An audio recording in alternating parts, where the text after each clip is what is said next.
The worst horror movie I ever saw was fucking great.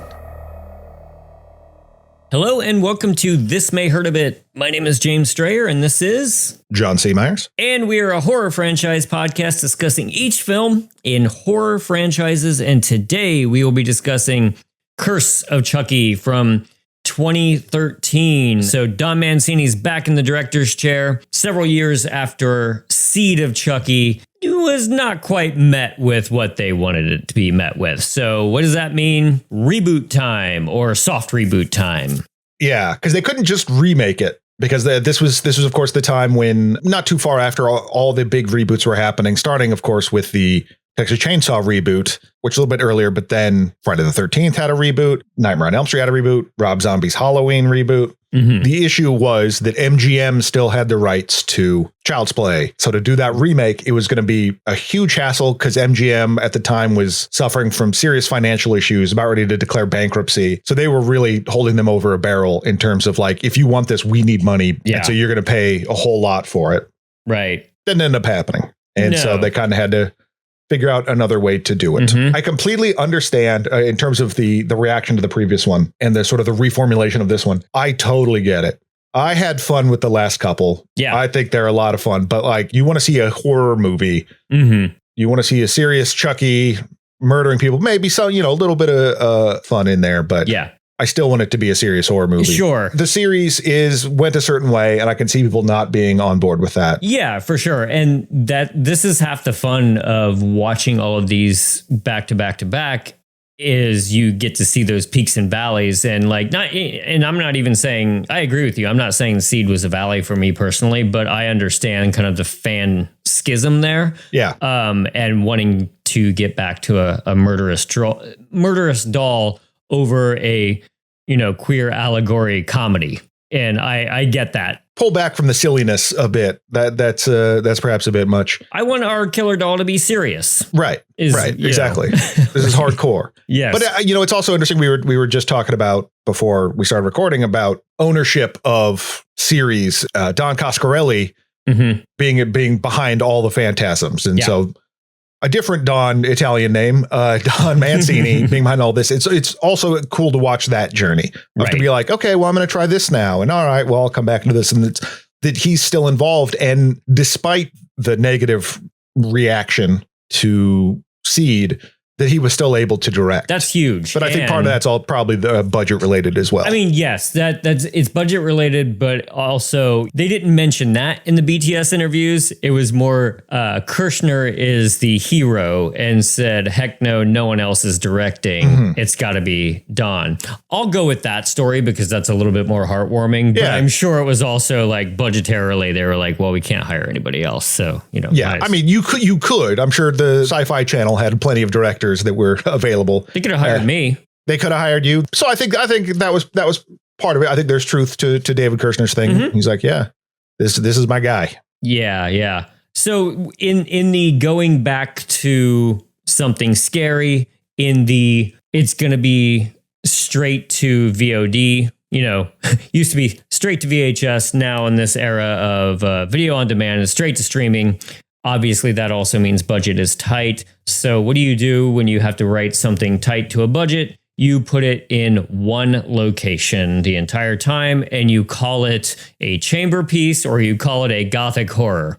And again, I'll take either one of those explanations, and I will believe the latter for the fun part of the story, frankly. So yeah, this one was a one location predominantly shoot. All set in this big Gothic house.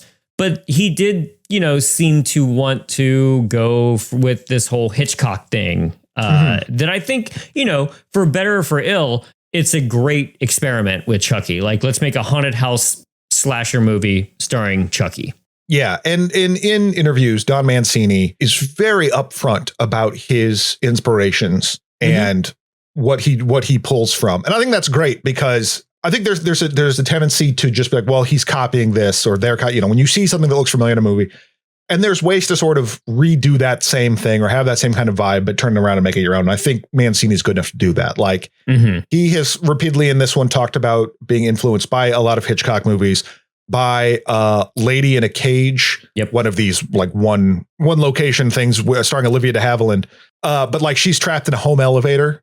Mm-hmm. So he brought in the elevator aspect to it, and the sort of the disabled protagonist is less is more good for Chucky. Right. And that's an argument of taste, obviously, but especially after the last two where Chucky is front and center and basically the main character. Mm-hmm. Now he's relegated to he's the killer who only shows up at the death scenes and barely has any one-liners. He's got a few, but he's not as witty and funny as the past couple of times. Well, and how do you keep it fresh for what is now the 6th movie in the franchise? And you're trying to reboot it, but you also, your audience is coming knowing that it's a killer doll. It's the killer doll that's doing this. Mm-hmm. How do you keep that fresh? And so they still wrap a lot of questions into what exactly is this doll, what's going on. But I think some of the kills themselves are a little bit less before he's fully revealed. I think the first half of the movie is kind of a big whodunit or what is even going to happen. Yeah. Is that frustrating for you as a viewer when you want to just sit there and go, it's Chucky. It's Chucky. It's Chucky. Let's just get to it. So there, I think that there's an argument to be made of just like running that up about 25 minutes or so and kind of getting to the point. Yeah. Cause are you trying to get new people in? Are you trying to just appease the fans? How do you make that balance?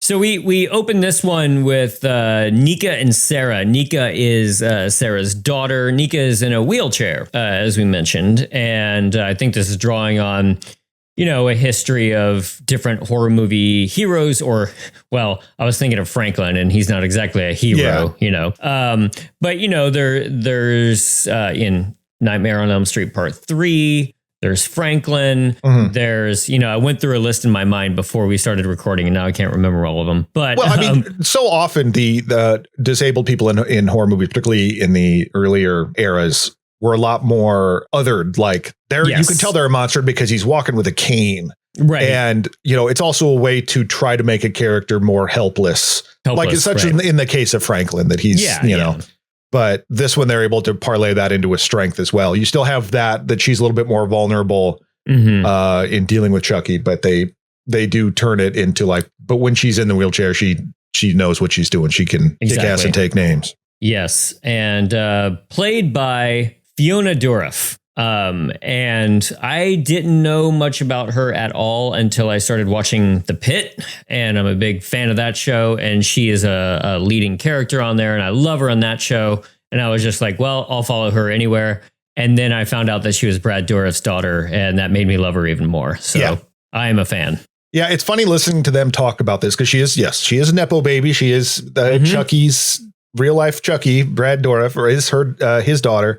To hear them talk about it, it seems that Brad Dourif is so much more excited about this than anybody else. And that isn't to say that they're not excited, because they were doing casting for the movie, and Don Mancini, looking for people to fill roles. And Brad Dourif was like, Fiona is an actor. You could have her come in and read for something. And he had her read for the character of Barb. It was Barb. Yeah. For the character of Barb. But then was like, I think I actually like her for the lead, but then was second guessing himself going, am I just trying to kiss Brad's ass? But wait, why would I be doing that? It's not like he's going to, but that like he was, she was super excited to get the role, but then like Brad was super excited and like kept calling her up and be like, talk about how great the production is and all that, like just because he was going to be working with his daughter again. And I think that's very cute. Yeah. Yeah. And I mean, I don't know. She's legit great in this. I do enjoy. Yeah. I think she's really solid. She's got an interesting look and she's got like a little bit of an edge to her for sure. Mm-hmm. And put on top of that Brad Dourif is so proud of her and sweet on her. Like, I love it.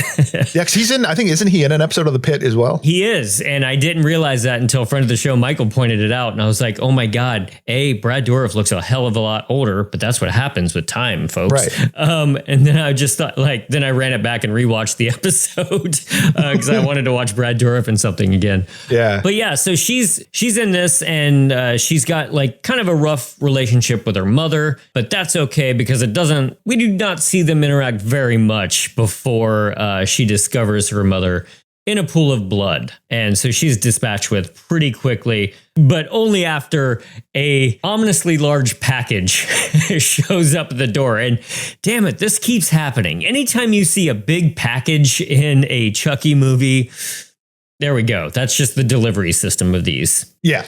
After an awkward conversation, flirting conversation with the mailman, the UPS guy, whatever. Yeah, they open up and it's a Chucky doll. And why was this sent? Who sent this? That's weird. And the mom throws it away. I'm probably going to talk about this a few times. And there is story-wise a reason for it. But Chucky looks weird. Yeah, this isn't scarred up Chucky that we're seeing. This is just a good guy doll. Yeah. But it seems way off. Also, part of the reason for that, beyond the story-wise one, is that MGM just got rid of all their stuff. Yep. All the old props like that, they're like, yeah, it's gone. We got rid of it. It's okay. I mean, on one hand, I can see that argument of like, we can't just give this stuff away because then if someone else tries to make it or that, they have this stuff that's no good for us. But at the same time, you're just throwing it out. Like, I don't know, call up Don Mancini, be like, do you want any of this stuff? You know? Or at least just keep for posterity, like 2 of them just for the future. I don't know. Or just like put them in the vault somewhere. Yeah. So they tossed all the dolls and they decided this time around, and we'll get more into it later, but they decided this time around to change how they do it. It's a lot more puppet based rather than like puppeteer right in there. They're going to digitally remove later because that technology had improved rather than animatronics. And that was decided partly because this being a straight to video shoot, your timeline and your dollar amount are much shorter. Yes. And so they had to try to find improvements or ways to shave off the amount of time, because you can't spend a whole bunch of time waiting for the animatronics to work just right. Then on top of that, then you don't have to have the expense of building sets that are 6 feet above the ground for everyone to move around underward. You could actually like film at a location, and they did. They filmed at a creepy looking house. You know what house that was? It was one of the houses for one of the straight to video Home Alone sequels, Holiday Heist. Wow. So it was a beautiful family home. And then they went in there and Gothic it up and mucked it up some. The sequel was called Holiday Heist? Yeah. They're all holiday heists. Yeah, exactly. Okay, that's fine. Yeah. I mean, that's 5 or 6 or something like that. I haven't seen 4. Right. Or 3, I guess. So I don't know if they keep happening on Christmas. So maybe they brought it back with that one. We'll have to wait until we do that series. I was going to say, they're all kind of brutal, or at least the first 2 are. Yeah. So maybe around Christmas time, y'all. That would be great to do a Home Alone podcast, but in the tone of a true crime podcast. Yeah. Where it's like the wet bandits. And then Kevin struck him in the face with a paint can. Yes. Dun, Right. We're going to talk about something very serious and disgusting, and you're all going to listen. Yeah. But when he touched the light bulb, he was electrocuted and you could see his skeleton. Tune in next week for the Sticky Bandits.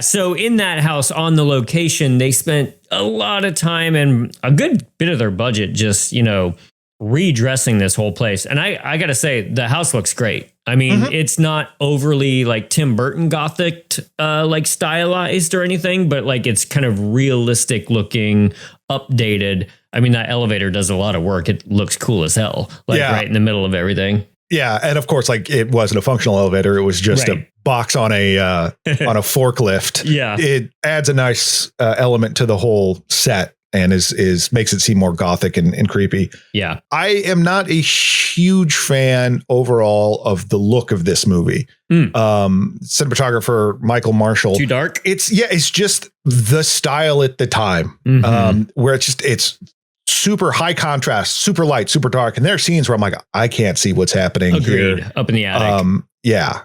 Where it just was a little bit too much. And it's just a personal thing that I don't enjoy. Yeah. I think it works for, you're trying to make an edgier Chucky movie. It's fine to go harsher with that. It's just personally, it's not a style I enjoy. Sure. Yeah. And it is funny that the cinematographer, like I watched an interview with him and like, look, it's okay if you're making a Chucky movie. And I also understand that like sometimes a gig is a gig and you take the work, but he's just like, I really think that we approach this as an art film.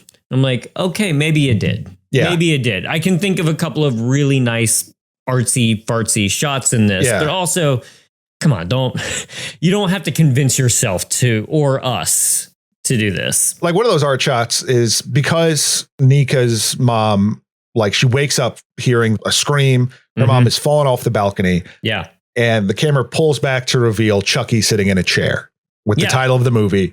And then it does this cool pan around Chucky. It turns from night to day, and you see the body being taken away and all the cops showing up. And that was a neat. Yeah, there are some fantastic shots in this and neat little set pieces. Yeah, for sure.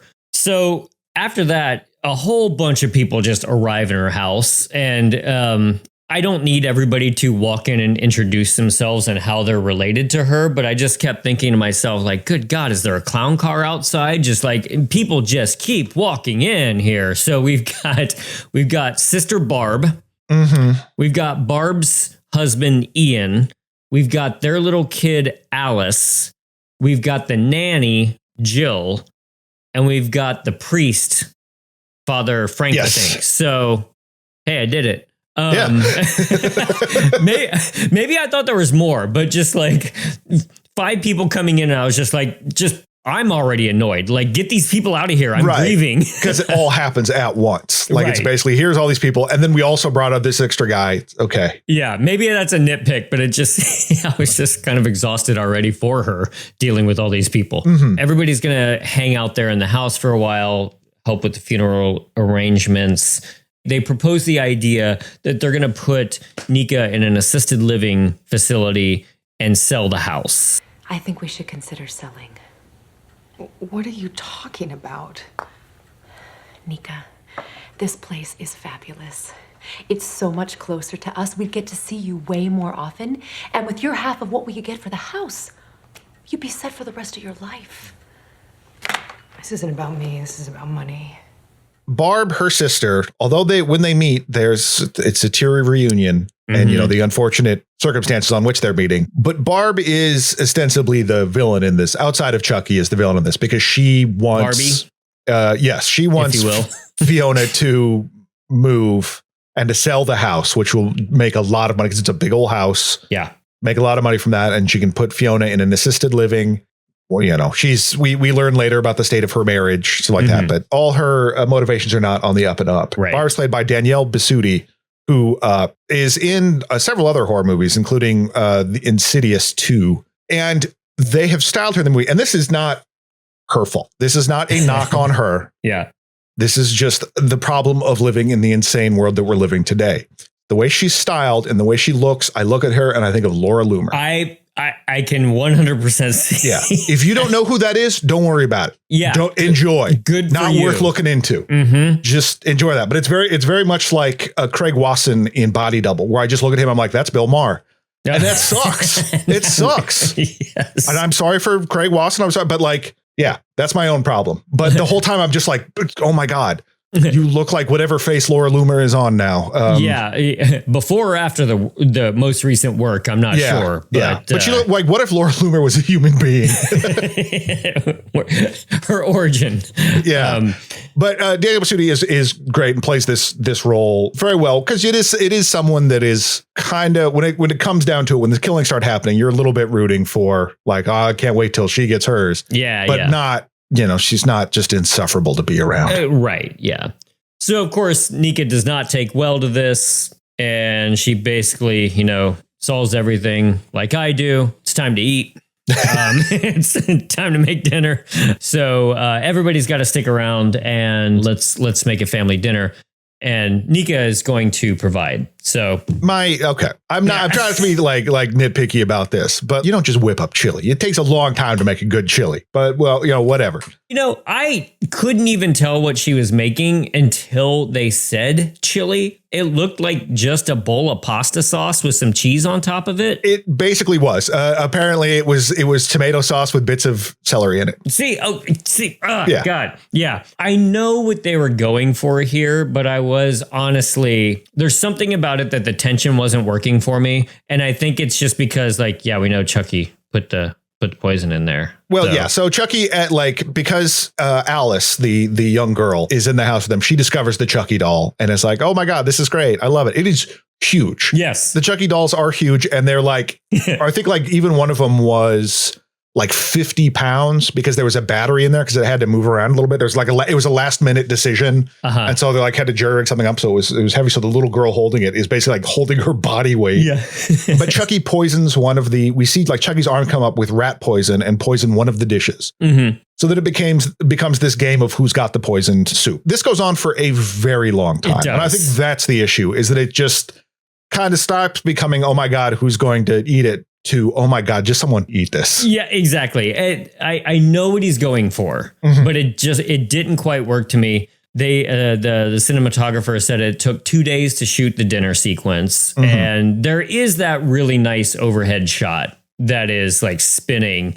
And Mancini said, he's like, yeah, there's 6 of them there. So it's kind of like looking at a revolver chamber, like which gun is going to go off. And I was like, I like that. I didn't pick up on that, but I can dig that. And then it flashed to the editor in this behind the scenes doc that I watched. And the editor was just like, a lot of footage that day. A lot of choices to make. So. You can always tell the editor in one of these behind the scenes doc because they're always the coolest looking guys. The coolest looking guys. Yeah. And definitely not the most tired and exhausted. Yeah. Serving many masters. But even between this and then there was another one that we just did. It was one of the it was either Bride. I think it was Bride, where it's just like, yep. Yeah, that's the editor. We're awesome.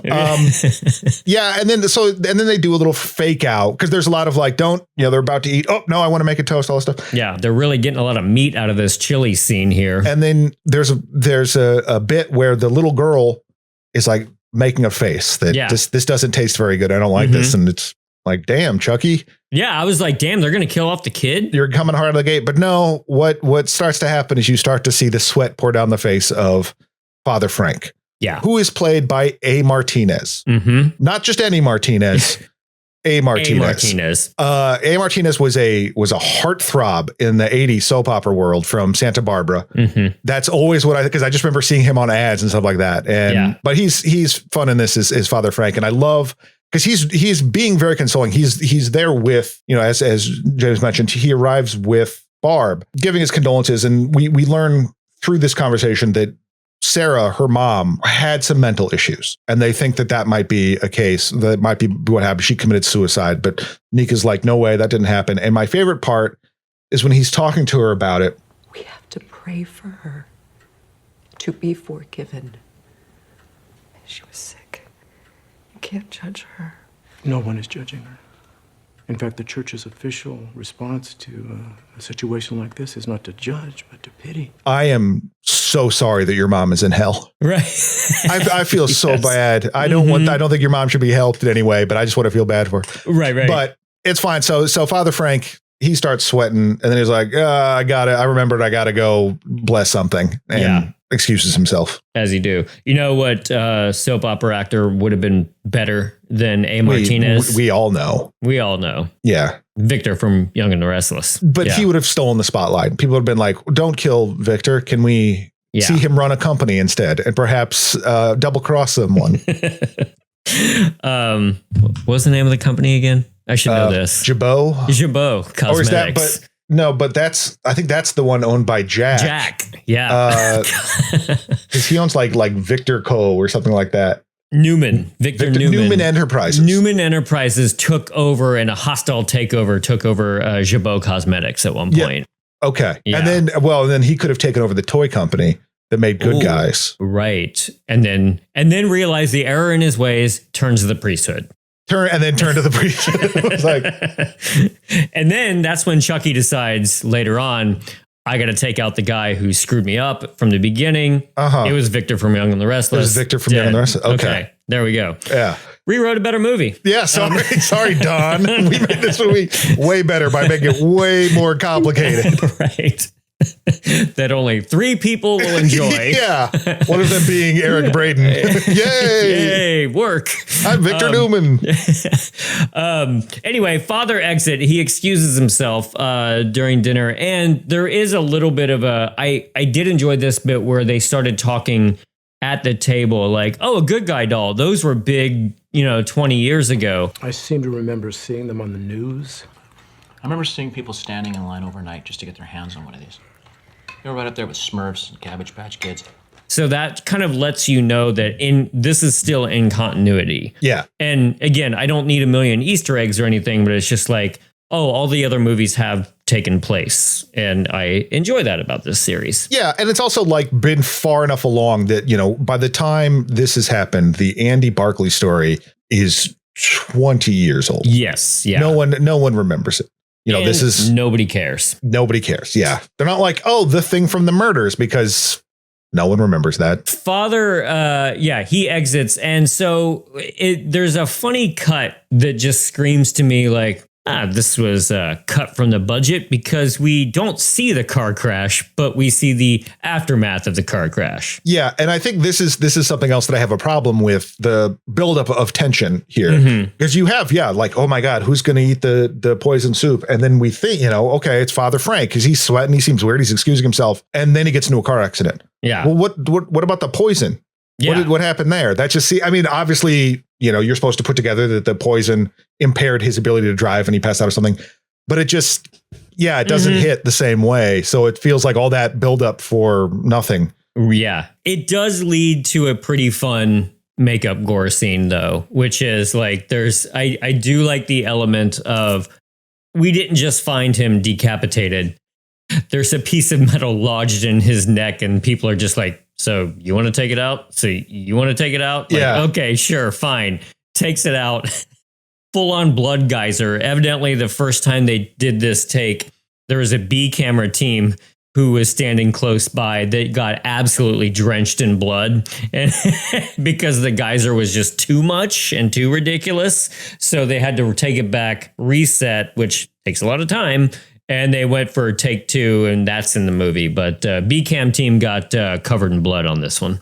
Yeah, and his head has been removed, as well as his hand, because we see the hand holding the rosary. Oh, yes. And I always wonder, ever since The Omen and the story of David Warner's prosthetic head, I was like, I wonder if he got to keep it. I wonder if A. Martinez has my little A. Martinez head at home. But yeah, so Father Frank, first one out the gate, to be taken care of. And of course, no one else knows anything about this because they're all at home. Yeah. There's no reason they would know. Back at the house, everybody's watching some old home movies, you know, a backyard barbecue or something like that. And we find out that the dad has drowned. That's just sort of alluded to here.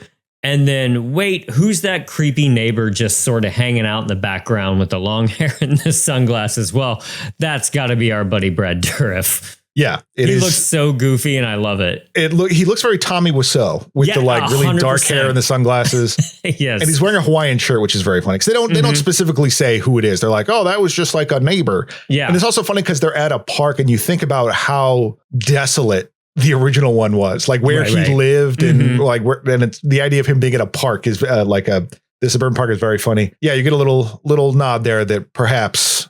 They knew who Charles Lee Ray was. Yes. You're already going like, well, why is Chucky there? You find out they have a connection. Okay, that deepens the mystery a little bit. Exactly. Like when the Chucky doll shows up at the beginning, you're like, well, why this family? Yeah. You know, why this person? So the nanny goes off looking for Chucky because Alice can't find him. And she searches around forever. And we get like the second shower curtain scare in the movie. The previous one happened earlier on when they also couldn't find Chucky or Alice, one of the two. Guess who is not hot for the nanny? It's not Ian, but it's Barb. The Barb kisses the nanny, Jill. Right. I was just trying to parse that sentence. Yeah. Guess who's not hot for the nanny? Wait, so Barb is, no, there's a twist that because it seems very, very much that the hot young nanny and the dad have the thing they're flirting, but no, it's actually Barb is having an affair with the nanny. Yeah, and Don Mancini did say, like, well, this is the third one that we're going to inject this kind of thing in. How can I gay this up? Right. You know, he says. So he's like, it's about time I had some lesbians in the movie, he says. Well, and apparently it was also, everyone on set was very excited for the scene. Because it's it's not an uncommon thing, particularly in this era and the aughts in general, even though this is a little bit outside of that. To have the like, we're bravely going to show two hot chicks kissing to stand up for lesbianism. Right. Like, yeah, okay. Thank you, Joss Whedon. Right. But, fine, whatever. They're having an affair. And it's very much like Danielle, like really, or Barb really just like snaps into control in that relationship.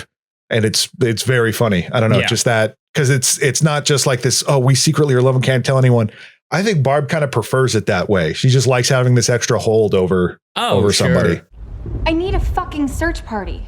I have looked over every inch of this house and I can't find him anywhere.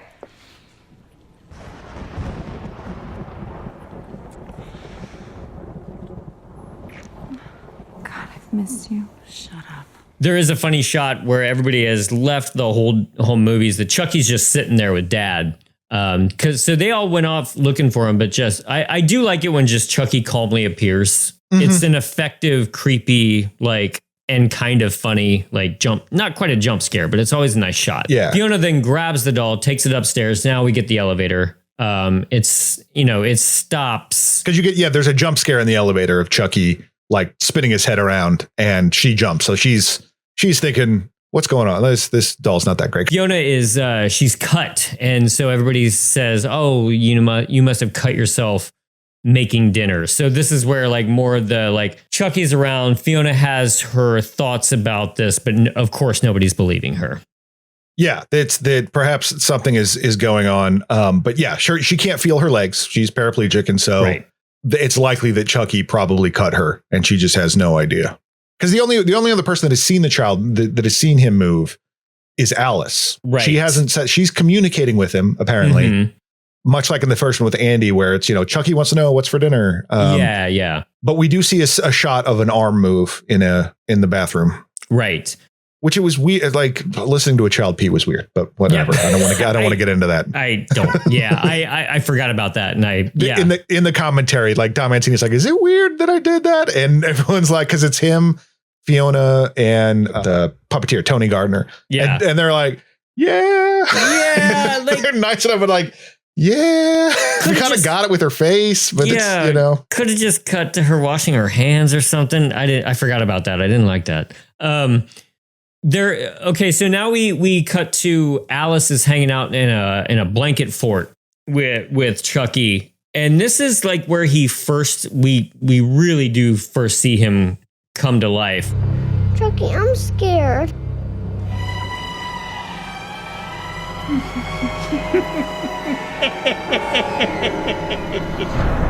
You fucking should be. After this sequence, Alice kind of disappears from the edit for a long time because originally we were going to cut to the outside of the blanket tent and there was going to be a splash of blood on the inside. Oh. That's how you tastefully kill a child, in a horror movie.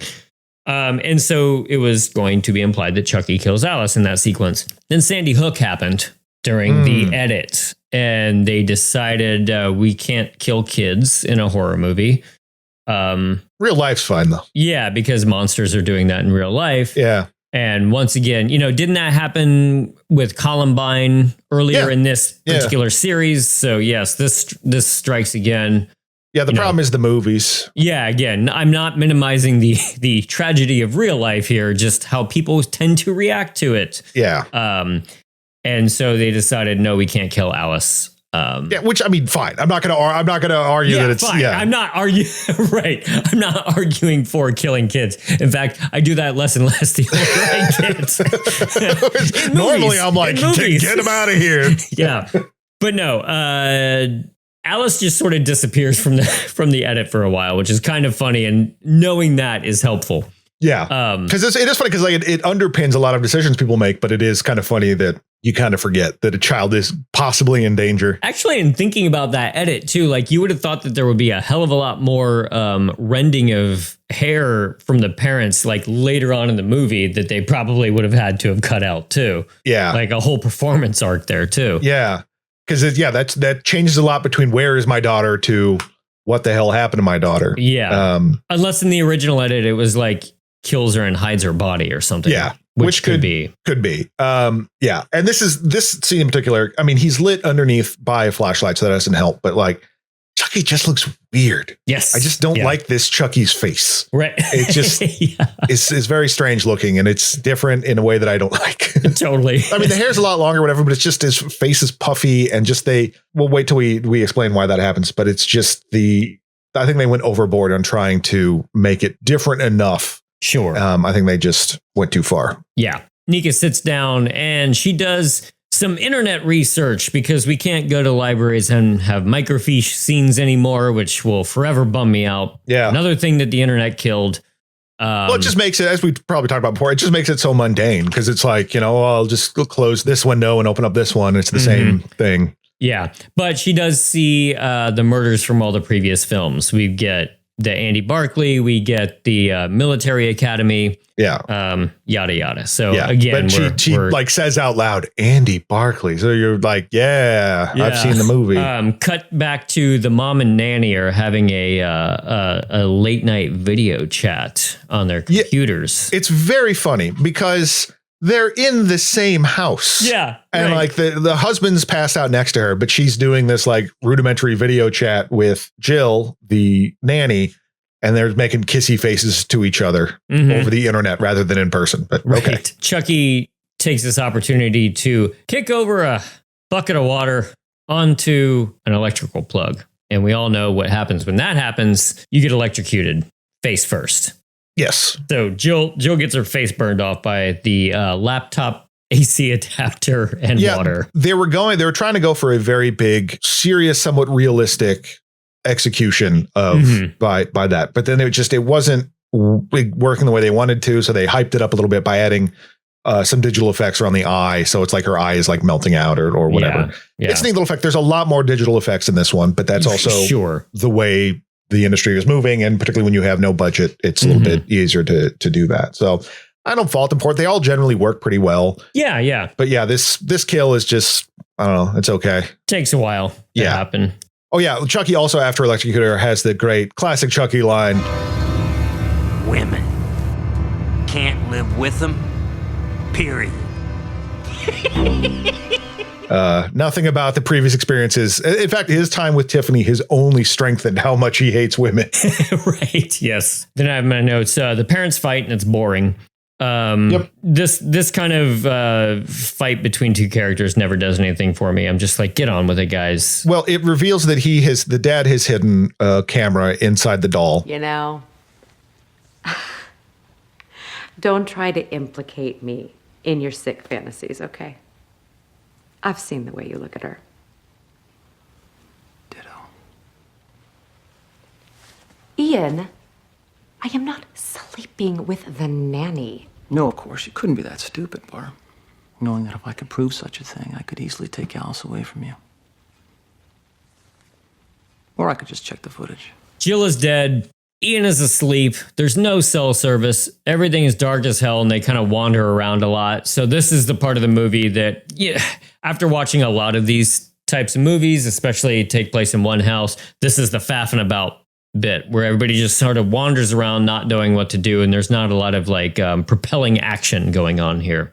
But she ends up finding Chucky at the bottom of the stairs, like by the attic. And so she thinks maybe Alice is up there. Yeah. She runs into Nika. She's been reading about the doll and how evil it is. And she's like, yeah, something's fucked up about that doll. Drop it. Barb is like, you knew about the doll? So she thinks she's talking about the nanny cam and the doll when she's talking about what's inside Chucky, but she's really talking about the soul that's inside Chucky. Yep. And we've talked about on the show that, not always a huge fan of, what a misunderstanding. Ooh. But I think it works here. I'm okay with it here because it is sort of a fun back and forth, and it just sort of underlines how these characters are always at odds with each other and always want different things. And then Barb cannot not think about herself first. And the topic is a killer doll. It's a big ask in the first place. But then that's when she storms off. Barb storms off, and that's when she goes up in the attic. And that is where she finds out Chucky is not what he seems. And she starts peeling off bits of his face to reveal that he's covered up all his scars from the previous movie. I mean, it's kind of goofy. Plastic. It's ridiculous. I love it though. I kind of like it where it's just like, I'll just take this plastic, put it on my face. It'll be fine. Like it's very cartoon logic. And he runs at her and stabs her in the eye, complaining about how her eyes have always been too close together. Right. Which is okay. Okay. What do you want me to do about it? Yeah, like, exactly. I'm sorry. He plucks the eye out too, and it goes rolling down the stairs. Yeah. And of course, in movie production terms, that means somebody's going to be sitting up there with a prop trying to get it to bounce exactly correctly down the stairs to land in frame. And that's exactly what happened. They had to just do take after take of that. And I couldn't help think, I mean, again, talking about this being 20, 30 years on, I couldn't help but think about poor Carl Buechler in Friday the 13th, part 7, how they were like, no, a head can get chopped off. It can bounce once, not twice. Oh, yes. And now this is just this stabbed eyeball, just, going to town on the stairs, just operating like a slinky. Right. How far we've come. Nika, in trying to stop Barb, has gotten out of her chair and is slowly trying to get up the stairs, which the eyeball bounces down to her. And then so does Barb. Barb just walks in a daze towards the door and just flings herself down the stairs, basically. Ian wakes up and saves Nika, gets her back in her chair, wander around for a little while longer, and she gets stuck in the garage with Chucky. And so Chucky is revving the engine of a car. I do like that since Seed, Chucky can drive now. Chucky can drive now. Mm-hmm. But yeah, so Chucky is revving the car. And I like that because Chucky's inside the car. Window's not down or anything, but it's like, I could possibly poison you guys from just doing this. And that element of it was kind of a nice little take on that.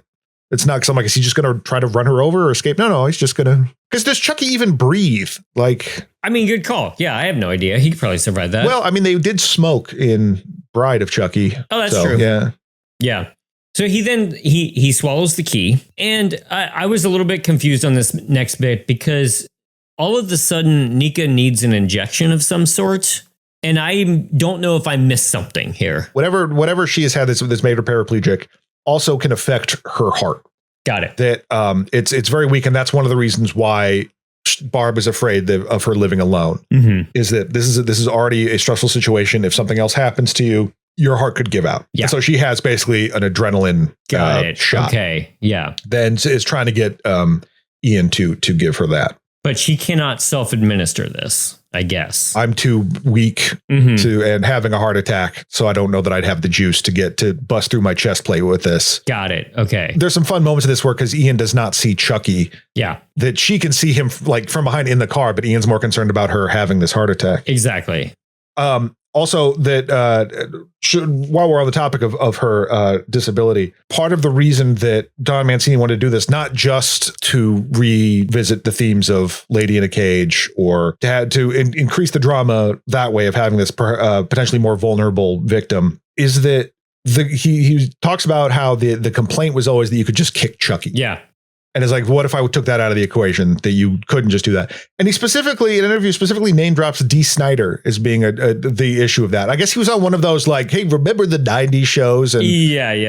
There was in the aughts, there was a whole bunch of those. Like, remember the 80s or 90s where comedians and D-list stars, whatever, would just talk about stuff that was used to be on TV or whatever and razz on it. Yeah, there was one with Dee Snider, but it's like, did he do other things? Was Dee Snider just unprompted talking about how he could beat up Chucky? Yeah, exactly. Why Dee Snider? Right. It's weird. And if he's your horror aficionado at the time, like, ooh, I guess he did direct a movie. Yeah, I saw Strangeland and I went, this is the guy. You're right. Who he plays Captain Howdy in that, I believe. Yes. But yeah, it was just weird to call out Dee Snider specifically for that. Like, but it also would be weird if that's what Dee Snider was doing, where it's like, tell us about Twisted Sister. I got some things to get off my chest first about how I could beat up Chucky. Right. He's just not going to take it from Chucky. That's all there is to it. Ian tapes her mouth shut and starts up the nanny cam recording. So now we get to play with this whole like POV of Chucky with the nanny cam. Yeah, because he's convinced that something's going on. Like, what the hell's happening? Maybe you're the killer that she's the killer because he's found Barb. Yep. Where's his daughter? So yeah, Ian is like, well, I'll see what's going on here. I've got the nanny cam. It was a nice kind of callback, honestly, to the beginning of Seed of Chucky, where the dad is dealing, in the dream sequence where the dad's dealing with the doll. Oh, yeah. Yeah. But you get, some nice POV stuff because you see that Chucky has locked her in a closet. Yes. So she's safe. She's just tucked away in a closet somewhere. And then it switches over to live feed. And I just like that it's so no nonsense, the graphics. It's not like a little recording icon in the corner. It's just like subtitle text at the bottom of the screen. It says live feed. Right. And you see Chucky. And that definitely seems like an afterthought because it would seem weird to like how quickly it takes to reorient yourself to you're looking at them right now because you can see the chair and him looking at a monitor, but you got to put that live feed there. Right. Yeah. But yeah, so Chucky, you're now getting in Chucky vision, and he comes in and attacks the dad. Yeah. He's got a tiny little axe now, and he uses it to chop the lower jaw off the dad's face. I mean, that is surgical. Yeah. That is cool. Yeah, because you just think the axe is going to come down and perhaps split his head in two. No, he goes down and just manages to not like bury the axe in the chest. He just takes off the jaw. It's ridiculous, but it's I don't even want to say campy, but just that, more absurd. Yeah. Physical comedy built into these to this horror. It's pretty gory. You see his tongue come out and blood go spraying and everything. So now he's got this little axe, and there's some great shots of him just like hauling ass after Nika.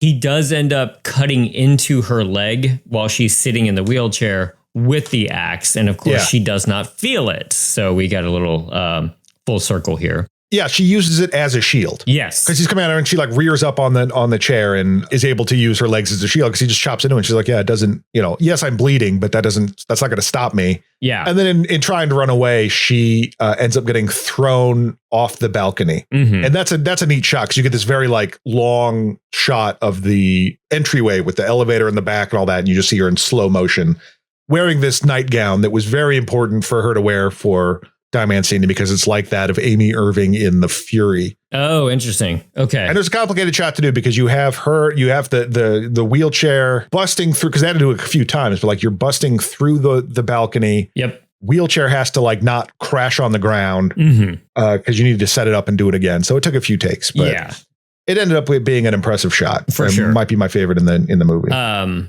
Before that, she does end up swinging the axe at him and decapitating his little plastic head. Yes. And the only reason that is interesting to me is that there's no like bloody insides to him anymore. Right. I don't know if that's like considered a retcon or just like he clearly made the decision not to show bloody insides on Chucky anymore. Right. Because this isn't a new body for Chucky. Right. Like it's a new version of Chucky. So he's at this point, enough time has passed, particularly if we're talking about it's the same Chucky from either one of from Seed or for, Bride. Well, just any of them been murdered and like things have happened to him and he's been bleeding and stuff like that. But so to have his head just be a doll again. Okay. Yeah. Fine. But he just puts it back on and then pushes her over the railing. So this is where she confronts him. You're Charles Lee Ray. My friends call me Chucky. Old friend of the family. So we get this flashback sequence. I don't know how I feel about this. Like, I think it's kind of fun in some ways. And again, give me more of that Brad Dourif on screen because I'll watch that. Sure. For sure. It was great to see Brad Dourif as Charles Lee Ray for the first time in like 20 years or so. But at first I couldn't quite tell what they were trying to imply because Charles is in love with Sarah, who Chucky killed at the beginning of the movie. Yes. And I thought that they were going to do this thing where it was like Nika is actually Charles Lee Ray's daughter. Yes. In some sort of weird like meta storytelling here. But evidently like he stabs her and I guess it implies that that's what gave her the paraplegic like quality. Right. Like severed her spinal cord. Yeah. And then Sarah is the one who ratted him out to the cops, which led to the cops shooting him in the toy store part 1. Yeah. Okay, fine. I don't really care. This is Eddie Caputo Erasure. The guy right. From the first one, his sidekick that he goes and kills. That's true. Yeah. Kind of cuts him out of the whole thing. Yeah. Doesn't really matter. I mean, this isn't, yes, there's a lot of continuity through this, but there's also never really explained why Chucky's back. Yeah. So yeah, fine. Whatever. It's this now. Fine. Right. It's not like Eddie was a really vital character. It just provided that neat sequence where Andy gets to go to a very bad neighborhood in the first one. That's it. Okay.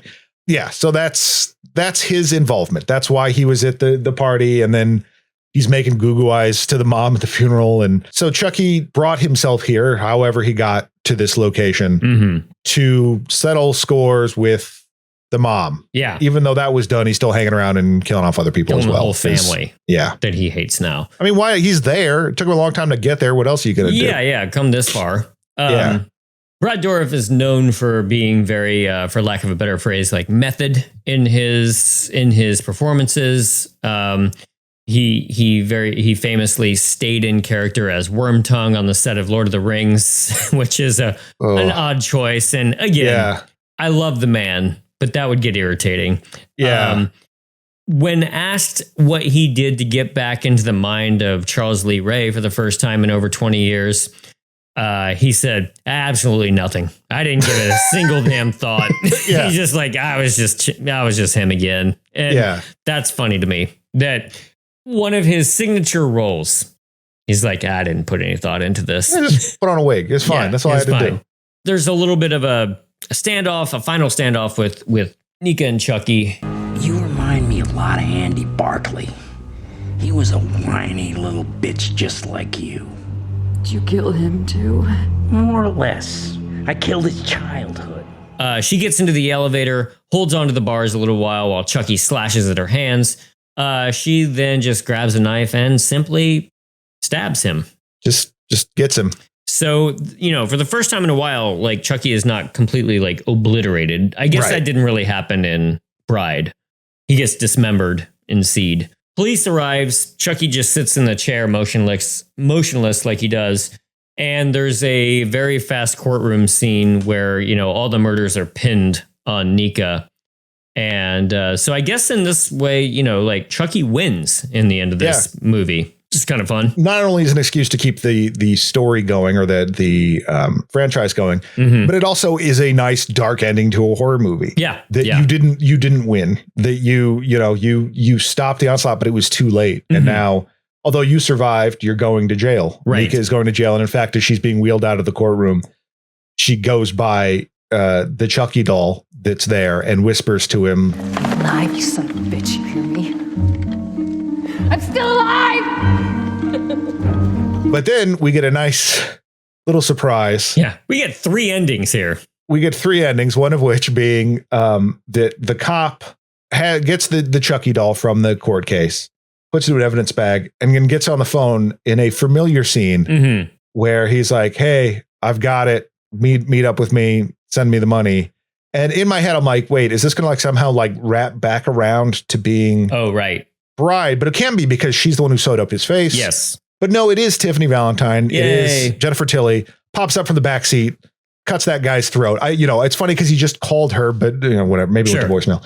But cuts off his head and gets Chucky. So we find out that it's been Tiffany that's been sending Chucky to these places, which makes some sense because if you think about it, at the end of Seed, she's Jennifer Tilly now. She has 2 children that she's raising. Chucky is shown back up.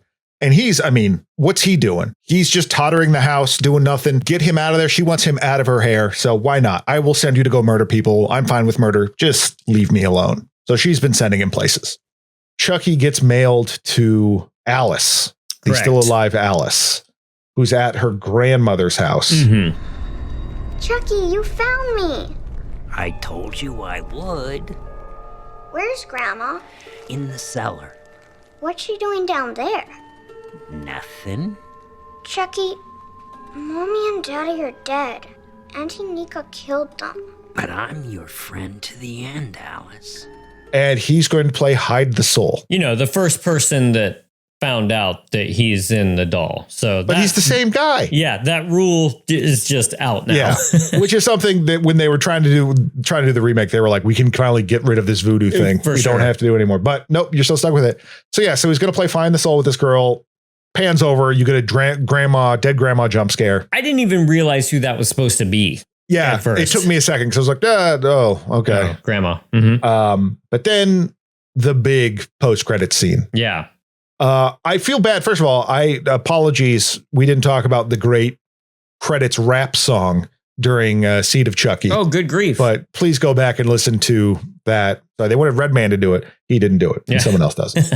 It's No Maniac Cup 2 rap. Set him on fire. I shoot him with an Uzi, but he'll show up in your jacuzzi. But this post-credit scene, you get another delivery, another package, another package delivery person flirting with a character. Yes.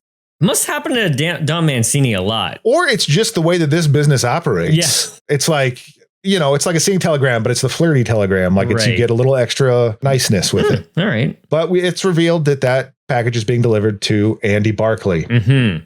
And that is indeed the same actor. Right. That is Alex Vincent coming back as Andy Barclay. It's very funny, the two references made in this scene because of the last Patreon episode we did. The box comes inside. We see his room with the photo of him and his mom from the first one. In the background, he's on the phone with his mom, who's now out of the mental institution. Good for her. Mm-hmm. He's on the phone with her. And in the background, you see from the inside of the box, a little knife come up and start cut out of the box, just like the doll from Trilogy of Terror, which we know has been an influence on Don Mancini. Yep. And then when Chucky finally gets out, he's met with a shotgun to the face.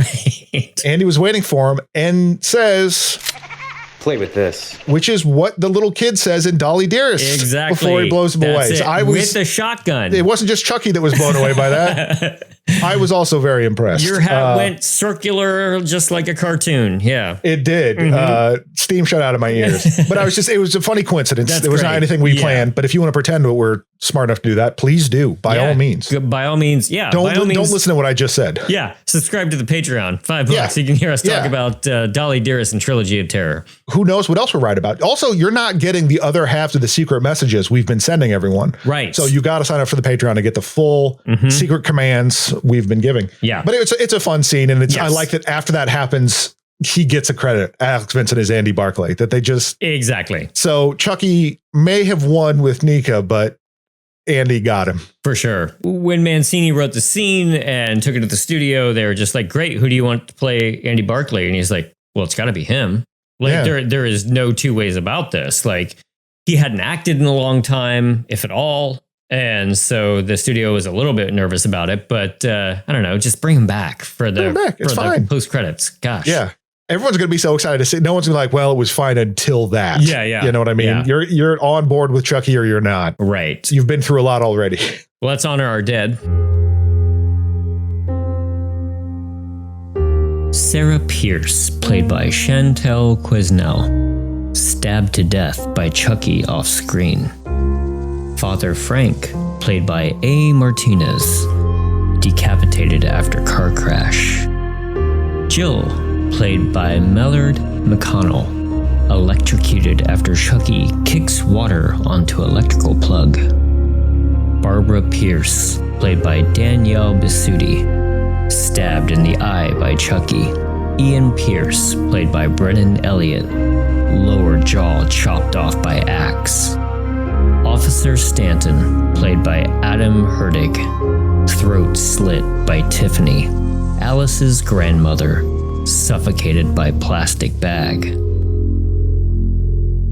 Yeah, it's a fun, I don't want to say reinvention, but kind of reset for this. Like I enjoyed after the camp of the last two. It was kind of fun to see a more creepy element. I did find myself wanting a little bit more of Chucky himself because that's what we come to these movies for. But I also understand that was a conscious choice. And so again, since it's Don Mancini, let him do what he wants. And so any choice that he makes, like, well, at least it's the creator making these choices. Yeah, I agree that I kind of wish they pulled the trigger on him a little bit sooner because you know it's Chucky.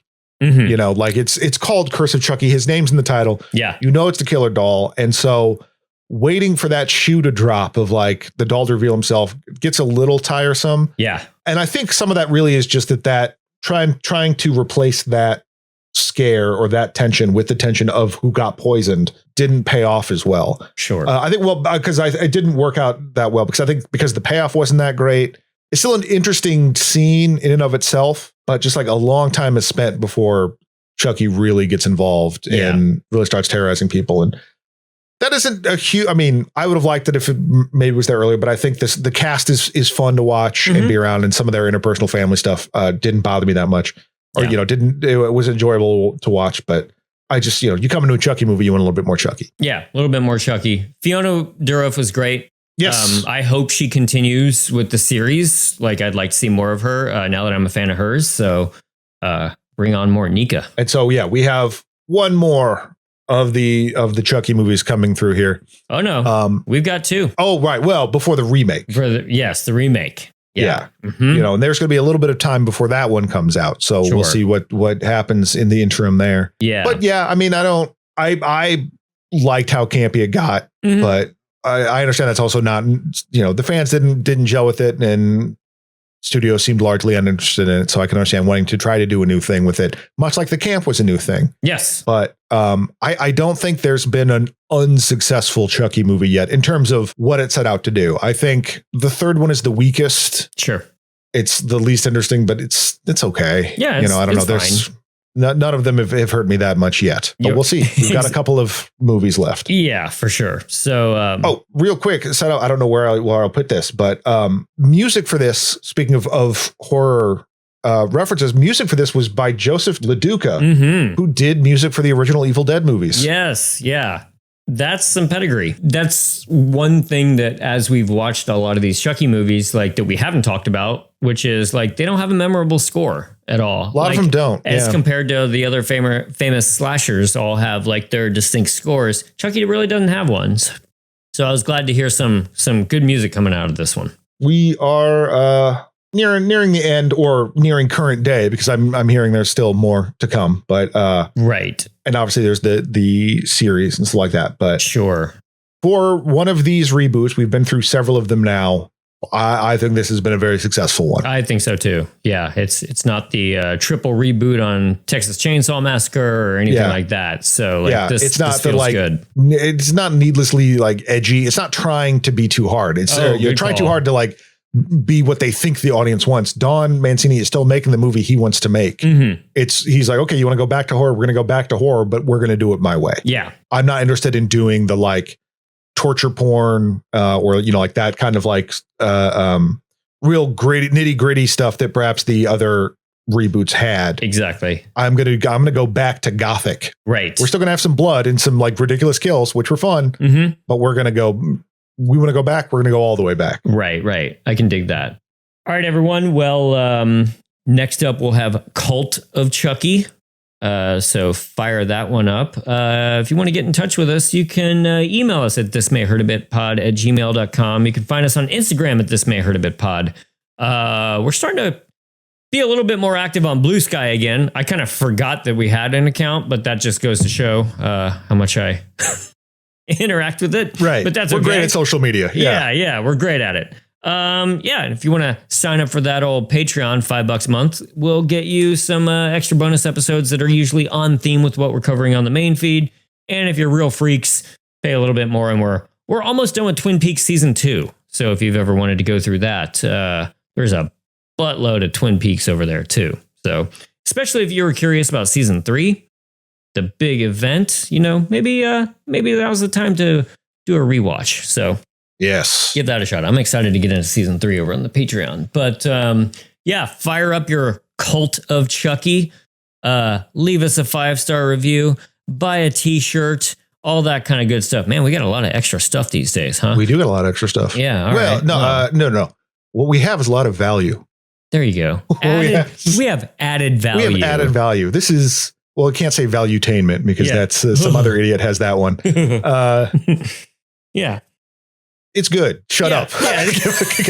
Shut up and give us money.